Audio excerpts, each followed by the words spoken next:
It was always a hot dumpster fire. Always? Yeah, I mean, I'm not going to say that it was all fraud. Some of it was a pyramid scheme. There's never been anything there.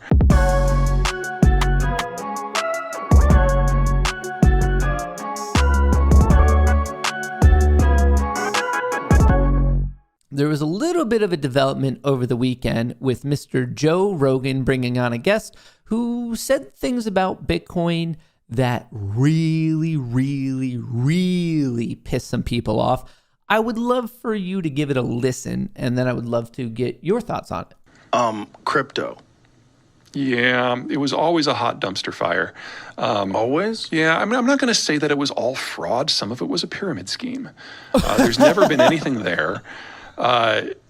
It serves no purpose. It's not a store of value. It's not a medium of exchange. And as we have seen, if you want it decentralized and not under government control, it is a haven for fraudsters. And now it is in the process of going to zero. You know what else is a haven for fraudsters? Where a lot of money laundering takes place, where a lot of illicit, nefarious services are paid for. You know what currency supports that? The US dollar. I'm so sick and tired of this argument of like bad actors are using it. Do they use it? Yes. But that's the same thing with the US dollar. There's also a lot of good people who are not doing anything wrong using Bitcoin, using the US dollar. That is such a straw man argument.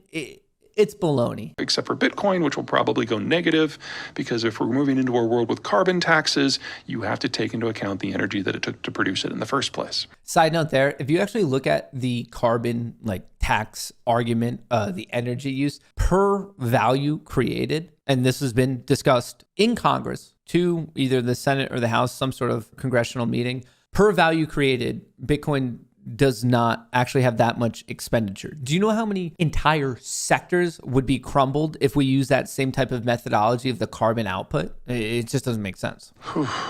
Well, that's certainly playing out with like FTX. Yeah.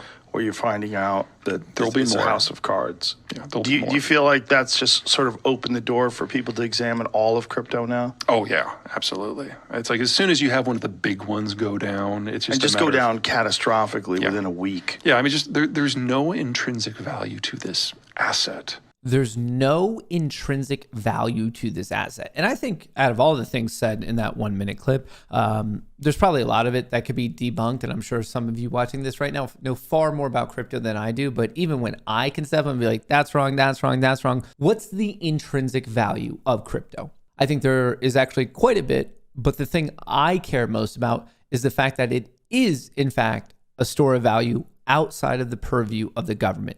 Right now, we have the Federal Reserve, a central bank, and obviously there's many central banks worldwide who have such an immense impact on everything in your life. And at least in the US, we don't elect them. The Federal Reserve deciding to step in and help during the Rona period that caused the market to rip Citi to the upside. That's all the Fed.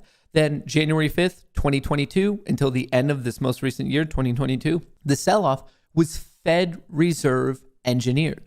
They went from quantitative easing to quantitative tightening and jacked up interest rates. These are the thoughts and opinions and implementations of people who have such a vast amount of power over our financial being, and we don't elect them. And to me, that is one of the main pillars of why we need something such as Bitcoin, a store of value that cannot be screwed around with by the government or a central bank where they can just print things willy-nilly. So that's the thing that was definitely making its rounds this weekend. People got really mad, especially within the crypto sphere. Crypto Twitter blew up with this clip. So I actually would love to get your thoughts on it. Like, do you agree with it? Do you not agree with it? I'm not saying that this is necessarily like to be taken for all crypto tokens and coins. Like, I'm saying specifically for Bitcoin. Right now, I actually have a very big fear that outside of the world of Bitcoin, there's a good chance that all coins and tokens get absolutely murked by regulators. If they're defined as a security, it's going to be a painful journey for them. But we already know that Bitcoin's defined as a digital commodity. So it's a little bit more safe. So when people right now ask me like, okay, where am I at in crypto? It's like, well, if we look at risk reward, I still like the thesis of Bitcoin, and I also like that it's not going to get defined as a security. So right now, I do feel most confident in Bitcoin. I'm not saying I'm going to hold that feeling forever. Like, I think the next one that like maybe the government's not going to destroy, particularly the SEC, the CFTC, is Ethereum. But a lot of these other ones, they're going to end up getting defined as a security, or they're just going to crater even before that. And the horrific actions that were taking place at FTX does not make the situation any better by any means.